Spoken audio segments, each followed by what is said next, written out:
Bhagavate Vasudevaya. Om Namo Bhagavate Vasudevaya. Om Namo Bhagavate Vasudevaya. Narayanam Namaskritya Naram Charanottamam Devam Sarasvatam Vyasam Tato Jayamadire Nasta Prayashu Bhadreshu Nityam Bhagavata Sevaya Bhagavate Tamashloke Bhakti Bhagavati Naishtiki. Before starting the Srimad Bhagavatam, which is the very means of conquest, one should offer the respectful basis to the personality of Godhead and Narayan, and to Mother Saraswati, the goddess of learning, and to Srila Vyasadeva, the author. I'd also like to offer my respectful obeisances to His Divine Grace, A.C. Bhaktivedanta Swami Prabhupada, and his sincere followers, by whose grace we have access to this transcendental wisdom. By regular attendance on classes on the Srimad Bhagavatam, and by rendering of service to the pure devotee, all that is troublesome to the heart is almost completely destroyed, and thus loving service of the personality of Godhead, whose praise with transcendental songs is established as a irrevocable fact. Irrevocable. Haripurush proving that by giving us the good intelligence. So today again we are reading from the 10th canto, chapter 86, text 9. And since today's class will be about sanctioning from Krishna and his devotees, I would like to request the sanction from Krishna and his devotees that we speak something on the Srimad Bhagavatam. All right. Text 9. Mahatyam deva yatrayam rathastam drga nirgatam jaharanumata pitro krishnasya cha maharata. Read the word for translation. Mahatyam, important. Deva, for the Supreme Lord. Yatyayam, during a festival. Ratha, on a cart. Stam, riding. Durga, from the fortress. Nirgatam, having exited. Jahara, he seized her. Anumata, sanctioned. Pitro, by her parents. Krishnasya, by Krishna. Cha, and Mahadrata, the mighty chariot warrior. Very nice. Translation and purport. Once on the occasion of a great temple festival in honor of the Supreme Lord, Subhadra rode out of the fortress-like palace on a chariot. And at that time, the mighty chariot warrior Arjuna took the opportunity to kidnap her. Subhadra's parents and Krishna had sanctioned this. Subhadra's parents and Krishna had sanctioned this. Purport. Srila Vishwanath Chakravarti identifies this festival as the annual Rath Yatra for Lord Vishnu on the occasion of his rising from mystic sleep at the end of Chaturmas. Subhadra's parents are Vasudev and Devaki. We'll offer a few more prayers and then we'll try to speak something. Oh,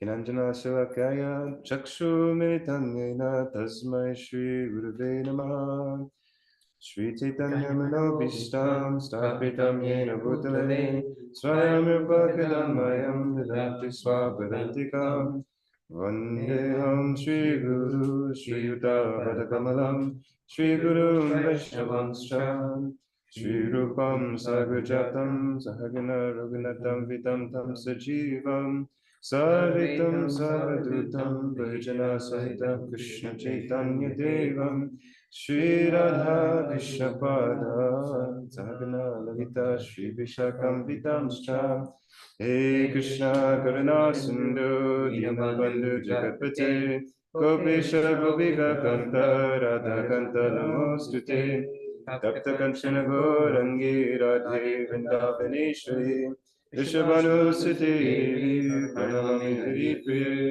Vanshakapatarubhyascha Kripasindhubhyaevacha Patitanam Bhavanebhyo Vaishnavebhyo Namo Namaha Shri Krishna Chaitanya Prabhu Nityananda Shri Advaita Gadadhar Shri Vasari Gaura Bhaktavinda Hare Krishna Krishna Krishna Hare Hare Hare Rama Rama Rama Hare Hare.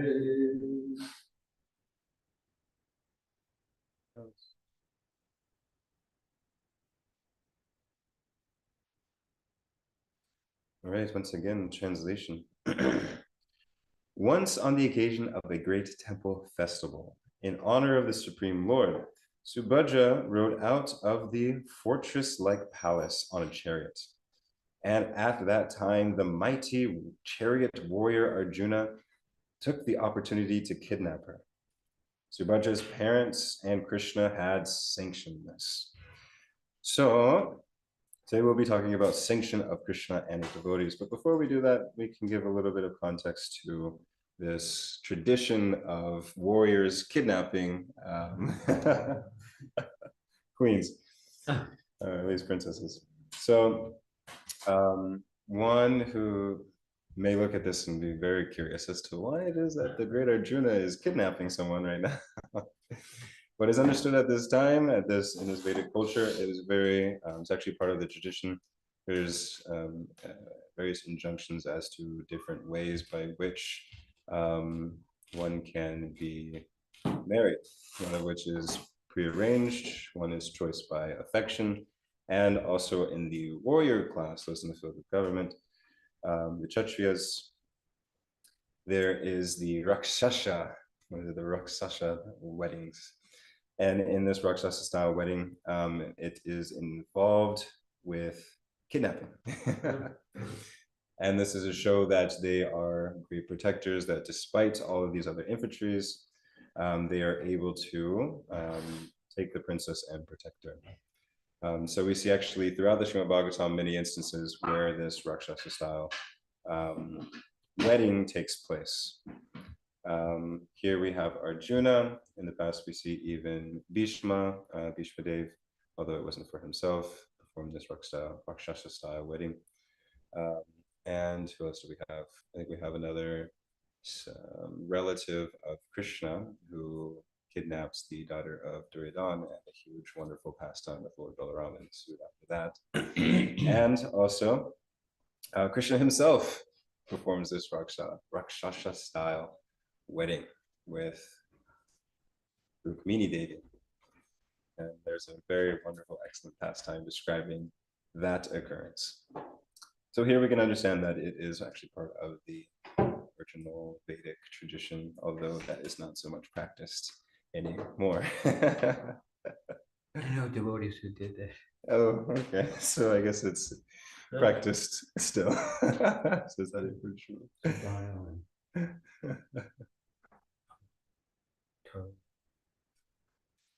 So with that, we can move on to the principle for today, that when we don't have sanction, there can be big trouble. So in this instance, we see Arjuna taking his bride, Subhadra. But even in doing so, it's not out of his own desire or his own concoction. He is actually acting with the sanction of Krishna and Krishna's devotees, in this case, Vasudeva and Devaki. So I'll start with a personal example of what happens when we don't get sanctioned. A while ago, I was working on a project, and I had a partner on this project, and we had this whole idea for a program that we could do. And we did not take sanction from the proper channels. We thought, this is a full idea, it might take too long in this other way, let's just launch it ourselves. And so later on, the manager of the project came and was wondering, where did all of these things come from? And so we realized without that proper sanction, the projects don't work out as nicely as we would like them to.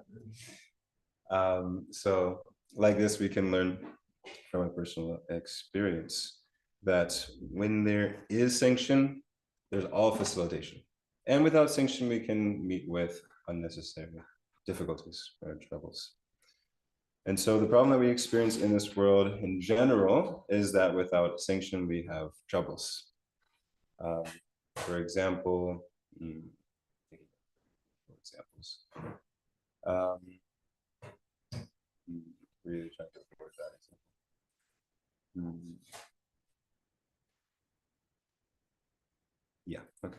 If I want to go to a different country and I don't get sanction from the government, then it can be very limiting to how I can act within that place. It may be difficult to get work or to reside there for long term. And when the government comes to find out, then they're usually upset and they will ask me to leave.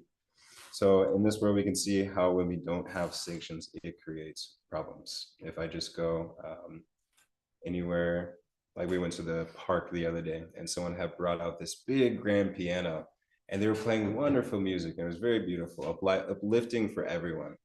But then later on, we see one of the park officials driving by and you can hear them talking like, yeah, he brought in this big piano. You don't know where it's coming from. You can't believe he just did this. So it's like, without that sanction, it causes conflicts. And to give another example, we'll be hosting our annual kirtan in the park at Thompson Square Park, I believe on the 13th of June. And because we have sanction, we get to pretty much block out the whole space in Thompson Square Park and then the next day at Washington Square Park. We get to block out the whole area. And because we have sanction, we're allowed to do this. But without that, the park officials would be asking, who gave you permission? Where are your permits? Speaking of which, I think I still have the permits from last year, so someone should take that from me. Where are your permits? Who gave you approval? All of these things, all these difficulties come as results. And now what to speak about in the greater scheme of the material universe when we want to get sanctions, to do different projects and do different things. And we may ask, why is it that we are so restricted in what we can do in this world? And from a larger philosophical perspective, it is because the soul is very minute. Although the soul is unlimitedly powerful, Krishna's external energy is directly empowered by himself, as he says in the 7th chapter, text 14, but this external energy of mine is actually completely divine. It is Krishna's energy, and therefore it is empowered unlimitedly as Krishna is powered unlimitedly. And so as a minute soul under the influence of this external energy, it actually requires that empowerment of the external energy to do anything. And so as we see even in business or in personal or in travel, so many examples, we require empowerment to function. If we want to do international trade, we have to have governmental approval, all these different things. So many examples can be given. But we are empowered by permission. Empowered by permission. And now even we can see the facilities of the body being empowered by the different universal governmental figures. Even in order to walk or to breathe or to move, it said that there's even a devata controlling the blinking function of the body. And so really we are seeking empowerment, we are seeking sanction all the time, even to function in this world. That way we get to a transcendental level. Ultimately, Krishna speaks that he is in the heart of every living entity, and that he is the ultimate sanctioner, that actually not even a blade of grass like moves without the sanction of Vishnu, of the sanction of Krishna. Aham sarvasa prabhavo, everything emanates from him. He's Bhaktiram Yakatapasa, Sarvaloka Maheshwaram. He's the controller of everything. All the devatas fall under him. And so we can see that if we actually have the supreme sanction, then anything is possible. And without that, nothing is possible. And so we can understand the principle today and through the example here in Srimad Bhagavatam, that this empowerment comes through Krishna, who is the supreme source, Ishvara Parama Krishna Satchid Ananda Vigraha, that he is the source of all powers, all abilities. And because of his loving qualities, he puts that sanctioning ability in the hands of his devotees, who he says in the Srimad Bhagavatam to be his very heart. And so when we get the empowerment, the sanction of the devotees, and thus receiving the empowerment of Krishna, then what cannot be accomplished in this world? Mm. We could have everything else materially, any sanction from all governments, all things, all this or that, and it could still not work out because we did not have the sanction of Krishna. And a very vivid example of this is grandfather Bhishmadev, who, although he had every material ability and quality, he was the greatest of warriors. No one could defeat him. He could even choose when he would leave his body. No one could defeat him. He was able to even contend with an avatar, Parashuram. And yet, his example, his being a pure devotee, he took the role of being on the enemy side in the battle of Kurukshetra, fighting against Krishna and fighting against Arjuna. And Krishna wanted to set the example through grandfather Bhishmadev that no matter what our material qualifications are, no matter how smart we are, how strong we are, how wealthy we are, how famous we are, nothing will defeat the will of Krishna. Nothing will happen without the sanction of Krishna. This is why we saw that although from a material perspective, there is no way that Bhishmadev would lose in the battle of Kurukshetra. And yet, because he was fighting against the will of Krishna, he was defeated. And so like this, we can see another example of how, of one who has become empowered, spiritually empowered. You can see in the example of Haridas Thakur, who, having taken to the instruction of the Lord to share this Harinam Sankirtan mission throughout the world, he became empowered to chant Krishnanam and to share that with whomever he met. And although he was born with a material disqualification, so to say, he became personally deemed the Nam Acharya. Lord Chaitanya personally came to this world to deliver all of the fallen souls, Patita Bhavana Gaura Hari, to give everyone a chance to achieve the topmost benediction of Krishna Prema. And how he did this, he came with Krishna Nam, the name of Krishna, the avatar Krishna in his name. And we see that Haridas became the emblem of that name, the emblem, the ambassador of giving that name. Sri Chaitanya Mahaprabhu himself, Krishna himself, gave that empowerment to Haridas, who thus became the Nam Acharya. He was empowered to share this throughout the world and throughout time through his personal examples. And we see even in the example of Lord Chaitanya, that he would not act without the sanction of his devotees. When he wanted to go to Vrindavan from Jagannath Puri, before he left, he's the Supreme Personality of Godhead. He can do whatever he wants. He has the power and ability to do whatever he wants, but because he is, I believe the term is Bhakta-Vatsal, he is controlled by the love of his devotees. He actually goes to each of his devotees and requests, may I have your permission? May I have your sanction to go to Vrindavan? I really deeply desire to go to Vrindavan, but I cannot go without your permission. And so like this, a beautiful pastime ensues where the devotees, not wanting to be in separation from him, are trying to prolong him. No, just stay for this festival and for that festival. And okay, wait for after Chaturmaso. And then now the devotees are coming from Bengal, so you should wait for them after that. You can go. But ultimately, because the devotees are wanting to please Krishna, to please Lord Chaitanya, even though it will cause them the greatest anxiety, ecstatic anxiety of separation, they eventually give their sanction and permission for Lord Chaitanya to go.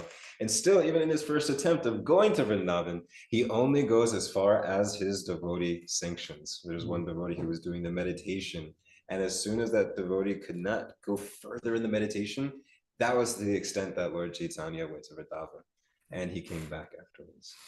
We can see that even the Supreme Personality of Godhead shows this example of taking sanction from the devotees to get the grace of Krishna.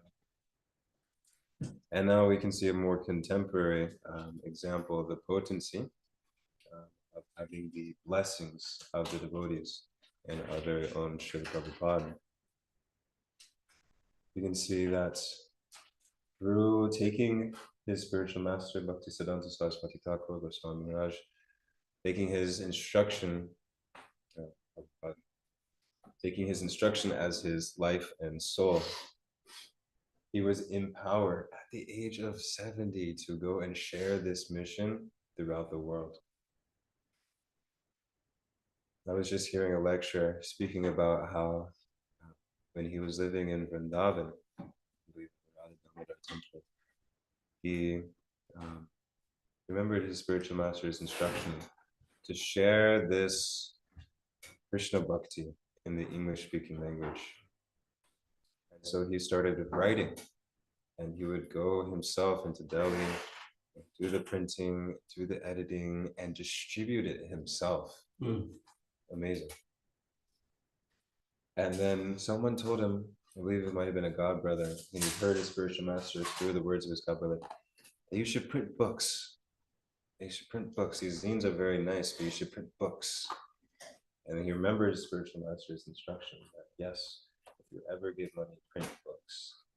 So like this at the Radha Damaja temple, he composed the first 3 volumes of Srimad Bhagavatam. First canto of Srimad Bhagavatam. Personally got them printed. And with that first printing of the Srimad Bhagavatam, he boarded the Jaladuta at the age of 70, just holding with nothing more, virtually nothing more than his spiritual master's instruction, the spiritual master's empowerment. The empowerment of Krishna comes through the devotees, it comes through the Vani, it comes through the instruction. And Srila Prabhupada fully aligning himself with that instruction was thus empowered to share this Krishna Bhakti throughout the world. And we'll see the results today as it continues to grow, this influence. And so it is inconceivable. It's materially impossible in a decade to share such a deep and esoteric import with the entire world and having the entire world chanting Krishna. Impossible. But what is impossible for Krishna? Because Krishna is empowered his devotees, what is impossible for Krishna's devotees? And so like this, we can see that empowerment is still available to us today. We can see that Srila Prabhupada's devotees, his disciples, his followers, having taken shelter of Prabhupada's instruction, had also become empowered to do otherwise impossible things. Traveling all over the world, printing large volumes of books, like just thinking about the Chaitanya Charitamrita, publishing marathon. We hear that classic quote where when Prabhupada instructed it, one of his devotees said, Prabhupada, that's impossible. He said, impossible is a word only in a fool's dictionary. What is impossible for Krishna? And so like this, having trust and faith in the instruction of the spiritual master, in the instruction and the guidance and the word of the spiritual master, immediately thoughts just started to come together. Like, okay, well, if we brought everybody to there and brought the artists, we had a 24-hour cycle. And like that, an impossible feat became easily accomplishable, able to be accomplished. So like this, and so many examples of devotees going out to countries where they don't even speak the same language and starting centers and spreading Krishna consciousness in this way. It's impossible things because the empowerment of Krishna through his devotees was there. The same empowerment is available to us today. And we've simply developed the trust and the faith in Krishna by hearing about his abilities, by hearing about these wonderful pastimes, both in the Srimad Bhagavatam and these contemporary examples. We can also tap into that empowerment And if we hold the spiritual master's instructions in our heart with the sincere desire to please Guru and to please Krishna from a place of affection, from a place of gratitude, then there is nothing that we cannot accomplish in this world. And Krishna will have his own plan as to what that success may look like. That success can manifest as a material failure, and that success can manifest as a small success, or that success can look as a worldwide or universal mission. For Bhishma Dev, success looks like being on a bed of arrows. For Arjuna, success looks like marrying Subhadra Devi here. So success will look different for each of us externally. But the real success is our attempt to serve Krishna. A real success is our attempt to serve Krishna. Why? Because in doing so, we engage in bhakti. We engage in the topmost trade of affection. We engage in being connected with the internal potency, with the Hladini Shakti.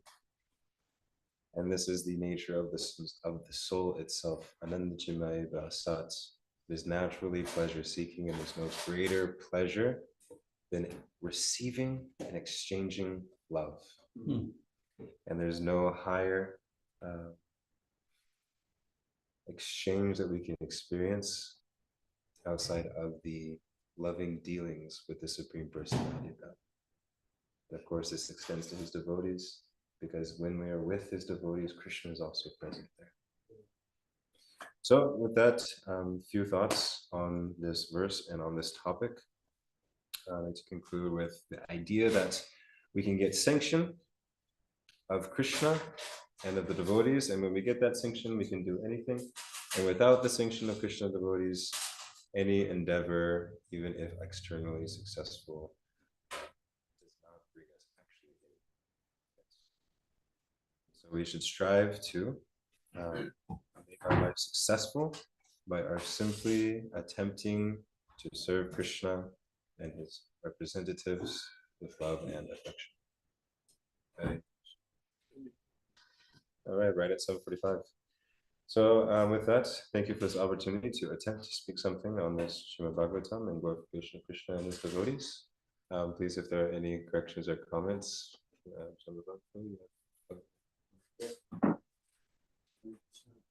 Thank you so much, bro.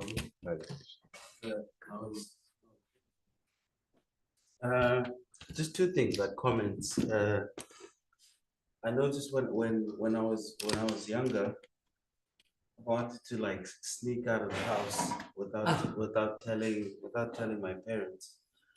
The anxiety of playing outside or being with friends was like way more. Like I was checking the gate, are they coming back from work?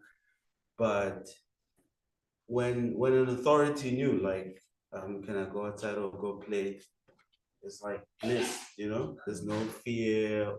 Even if you come late, they're like, oh, but you told them. Yeah. So like that anxiety of it's like, yeah, the anxiety of not having told them to get their permission is away. Another thing, in the war, the Pandavas, through respect, still asked their martial arts teacher, can I please beat you up? With your permission and access, can I express the teachings you have taught me? And even still, like they said, if you had not come, I would have not shown any mercy. It was like also like a big part in the war before it began, stuff like that. So yeah, but I did have one question. For it's off topic. There's a part where King Yudhishthir, after he's told to lie or omit that Drone's son is dead, so he had the same name as the elephant that Bhim killed. Ashvatam. When King Yudhisthira went to Grandsahib Bhishma, in the conversations, like while inquiring, like so many things, was there a part about sometimes to protect Dharma, you must forget it? Like, what's that? What's that explanation? Really good question. Yeah. Thank you. Yeah. So thank you for the question. Reflections. So King Yudhisthira is like Dharmaraj. He's like the king of like the Dharma of one's duty.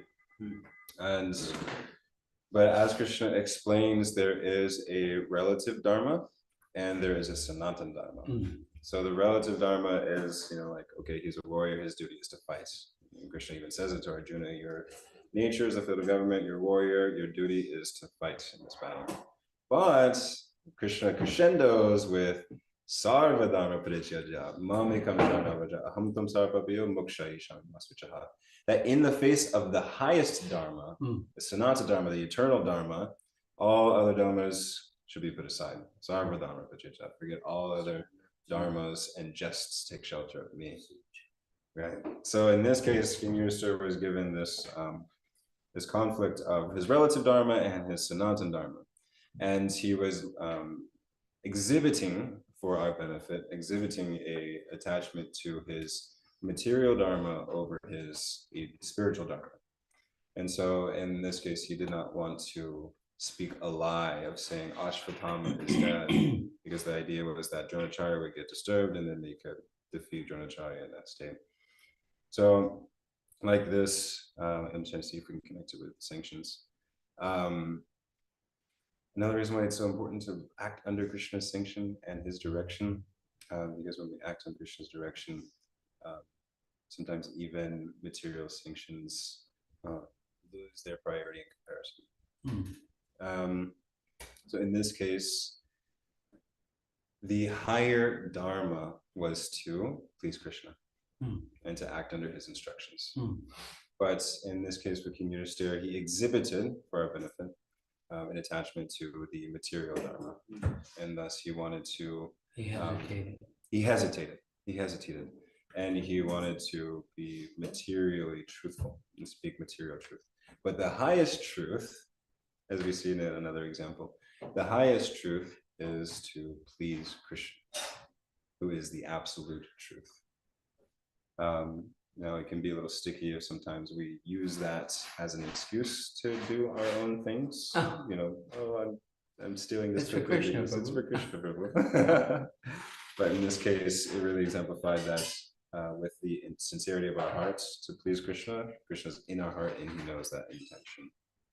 I'll give another quick example to illustrate. There's that story where we hear a sage sitting in the woods and then someone is running away.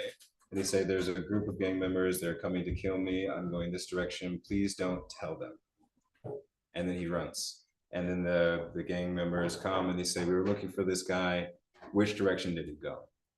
Now he's a sage, his principle is truthfulness. What's the higher call? What's the higher principle? Compassion or telling the straightforward truth? So in this case, we understand that compassion is actually the higher principle in this case, because compassion is a higher truth than sometimes factual truth. So in this way, a higher compassion, a higher truth, in this instance was to tell them, oh, he went that direction. Material mistruth, but a spiritual higher truth, higher compassion truth, like this. So did he snitch? No. In this, he just told them the wrong direction. Yeah. But if he had told them the right direction, then it's like, okay, we told the truth, but now someone died as a result, an innocent person died. So like this, there's kind of these gray areas, but in simplicity, if our heart is always aligned to how can I please Krishna in this situation, then that'll always guide us towards an answer that we can live with. Hopefully that gives some thoughts.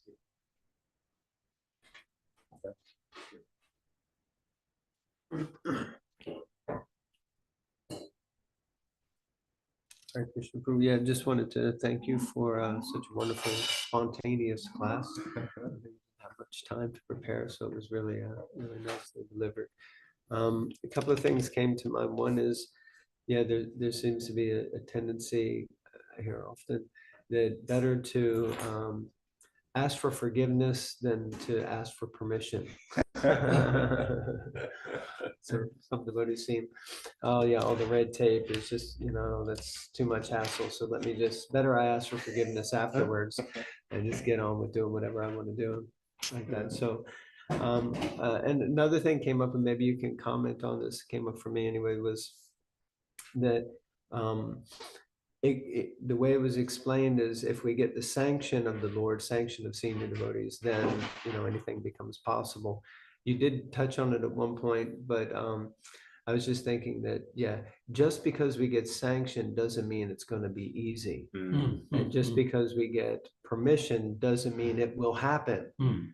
But almost like, and maybe even if we don't get sanctioned, it might still happen, but it might have a reverse effect also. It could have a, kind of it could turn out to be something we wish we hadn't done, sort of thing.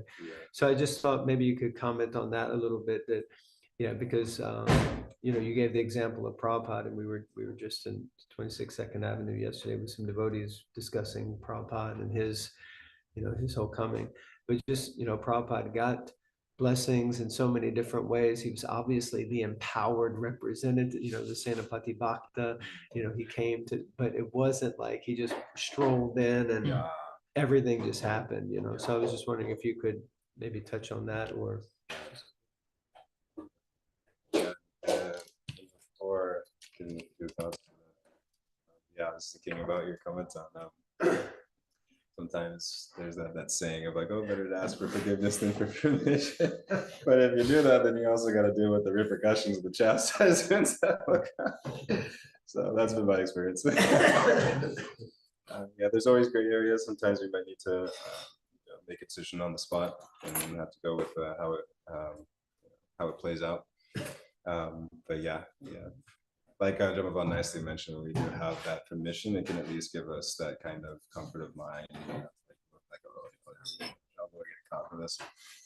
But that can kind of segue into this idea. So you mentioned really nicely this idea. I'll just echo this to make sure I have it clear. That sometimes when we do get permission, it doesn't always mean that it's going to work out what we got permission for.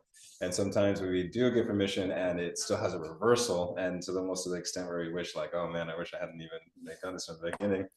And then also thirdly, that just because we get permission doesn't mean it's going to be easy to do. So let's see. Good point. Very good point. To try to shoot at the heart of it. This is why this image just comes to mind of Srila Prabhupada standing before the Jaladuta. And someone described to me that this is the picture of success. It's not the distributing of thousands of books or the opening of temples or at the mandirs or with all the disciples. This is the picture of success. Just the sincere desire to follow the instruction of Krishna and Guru. That is success. And then everything else, let it be how it is. It may be so. And so, but to speak a little bit more on the how everything plays out, it is certainly a fact that upheavals and reversals and conflict is sure to happen. I'm sure the next following verses of of even this pastime will show a lot of the challenges and the blowback. Arjuna had sanction, but it's still issues. Still issues. And we can explain that in many different ways. One, that too, even with God. Yeah. Even Balaram is getting upset. He's like, for suspension of the divine. So like this, it can get really back and forth. We see even like with Vidvai Chaitanya and Shavananda Pandit, they made no mistake, but still there's big reversals, and so and sometimes even Krishna could get upset or Balaram could get upset. But it really depends on the heart. What is the heart? What is our intention? What is our intention to this? And how can we stay loyal to that despite any reversals? Despite any reversals. And so then one aspect we can explain that it's the material world, much especially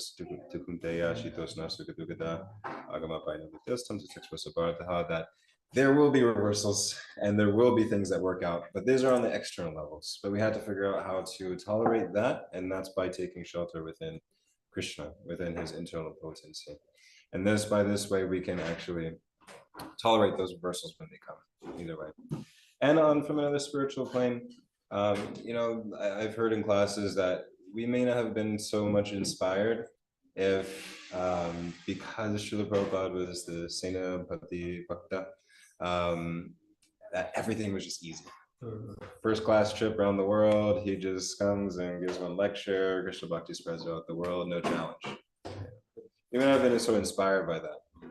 At least in the West, there's this idea of rags to riches, and they're so inspired by like hearing from a story where there was challenge and there was grit and there was loss of hope, and then somehow or other by some miraculous feat there was this success story. Even saying it, just kind of like gives this idea of rus, this idea of like flavor, and so we see that even in like the traditional hero's journey style, and we see that all throughout the Srimad Bhagavatam. And we also know that Krishna is the source of all dramatic enactments, and so he likes to also kind of create a story. And so like this, to teach people in general and to connect with a wider mass of people, sometimes seeing these conflicts and being able to relate with their conflicts helps inspire us to take to the practice and gives us faith that when we're in challenge, we say, well, Prabhupada had no money and came here and had 2 heart attacks, and somehow or other, Krishna arranged for him to have success. So we should understand on the material aspect, there will be challenges and reversals. But for a devotee, I heard one quote saying that Srila Prabhupada said something to the effect that I'm not one to become discouraged. I'm not one to become discouraged.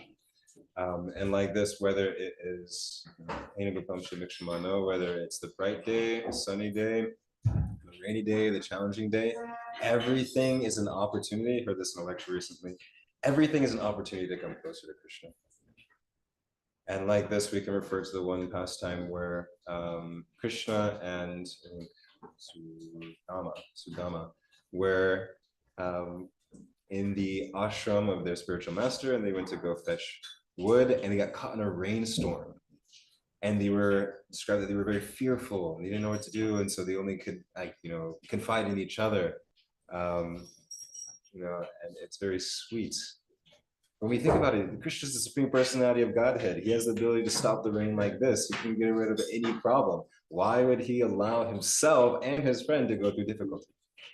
Because through those difficulties, we can see this even in this world, that we're close, we can bond very deeply with those who we have gone through difficulties with. We have those close friends, and we just think, oh yeah, I remember this when we went through this challenge, we were through thick and thin. So like this, we can come closer to Krishna, and Krishna even comes closer to his devotees through various difficulties and successes.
Lotus feet of our spiritual master, and the only knowledge we contain pure devotion.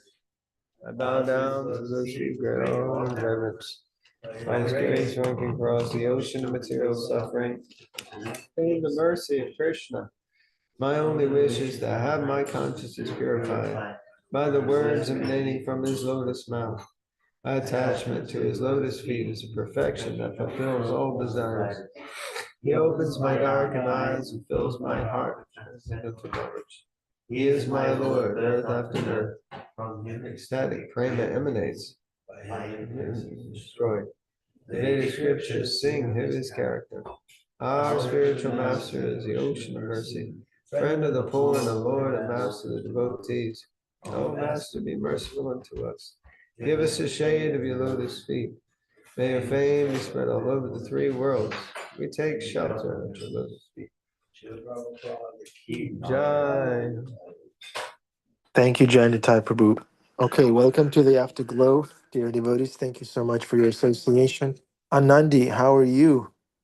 Can you unmute yourself and update us? Anandi's in the nursing home, dear devotees. Yeah, I'm still in the nursing home, not feeling great. Trying to accept what's going on. Yeah, the class. Did you like the class? Did you relate to the points Yes, that Manohar was making? yes, definitely, definitely. Yeah, Oh, we're going through stuff with Krishna. Why not? We're not losing anything. Just adding Krishna to what we're going through. hey, Ram. He's From so this is beautiful. Anandi. Anandi loves you. Yeah. He's so beautiful. Thank you, Anandi. Thank you.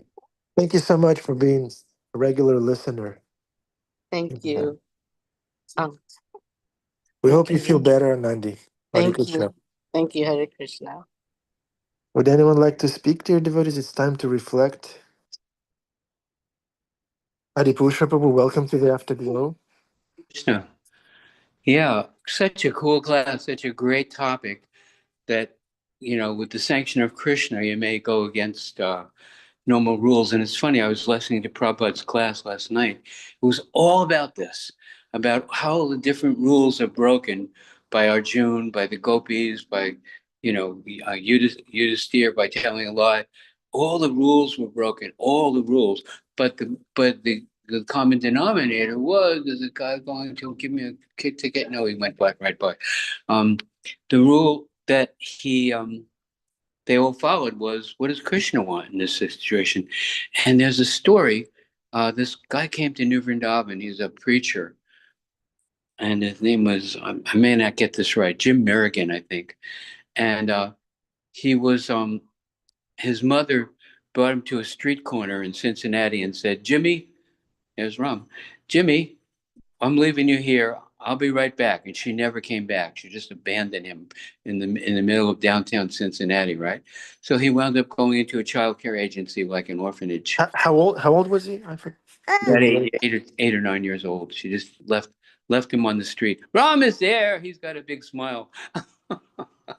So he went into this orphanage, and he was always troublesome there and getting in trouble. And finally, he ran away, and he got in some criminal activity, got arrested, and he was in jail. And when he was in prison, he became religious. He even went to Bible school and became a preacher. So he had this little church in Colorado, and little congregation. He was doing the music and the sermons and the funerals and everything. And then he got this impression that the Lord wanted him to buy this big church, this big building. And so he told his elders in the church, the Lord wants us to get this big building. It's been built by another congregation, but they abandoned it. And they said, Jimmy, if you take on this project, you're going to lose most of the congregation. We can just barely pay the bills in this little church. What are you talking about? This is your ambition. This is your pride. So they were totally against him taking this up, So the night before he was going to sign the paper for this big building, he said to his wife, what do you think? And she said, Jimmy, this is impractical. This is stupid. This is not going to work, And so even his wife didn't believe that what he was doing was right? So he went into the forest, he told me, and he was crying. And he heard the Lord ask him 3 questions. You remember this story? Vaguely, but I want to hear it again. Okay, so the first question was, why are you crying? He said, well, Lord, you're asking me to do this. I believe you're asking me to do it, but nobody believes me. Everybody's criticizing me and rejecting me, and half the congregation is quitting. And it seems like, my wife doesn't believe me, Why are you crying? Because everybody's against what it seems like you're asking me to do. And then the Lord said the second question, what makes you happy?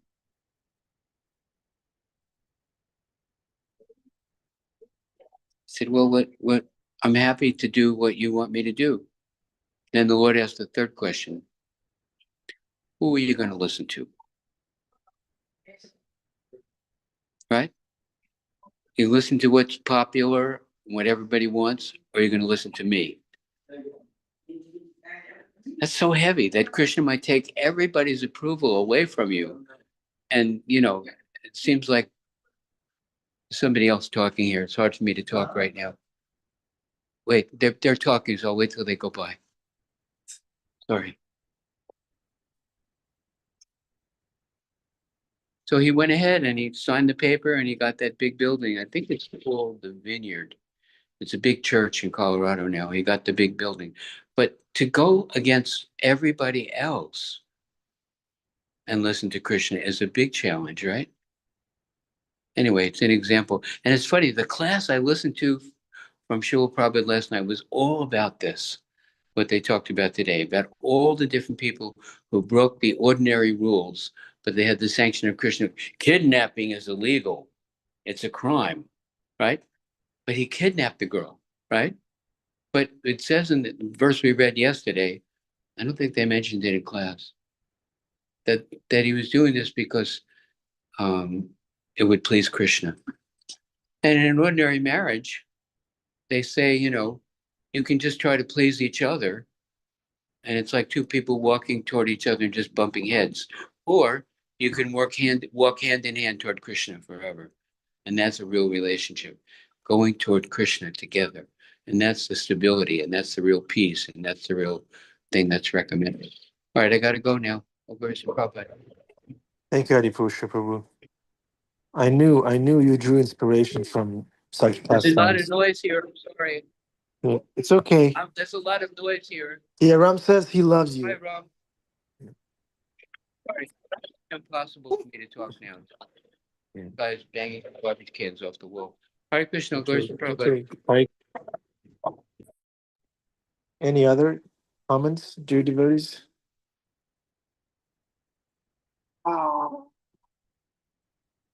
If not, we are going to wrap this up. Thank you very much for participating, for offering your attention to Krishna. This is a great service to serve Krishna by taking in Srimad Bhagavatam. We are happy to be in your association always. Wishing you a wonderful day. Go through things with Krishna, because things will come up. Whether you're with Krishna or not, things will come up. So why not bring Krishna in? That's my meditation for today. I just can I share the what happened last night, Yumarada? Can I share? Yeah, I can share. Okay, so let me share. So I found a tick on my body in a very interesting location. I will not tell you where, but I found a tick, a deer tick. So I'm going to go through this. I'm going to go to the hospital to get checked for Lyme disease, and hopefully everything will be all right with me. I preserved the tick. He's here. I prayed for him or her. You need to take antibiotics immediately. Yeah. Immediately. Yeah. I'm gonna go now. I looked everything up. Chat GPT told me what to do, so I'm gonna go through it with Krishna. Please pray for me and for the tick. We love you. We need you. Hare Krishna. I'll keep you posted.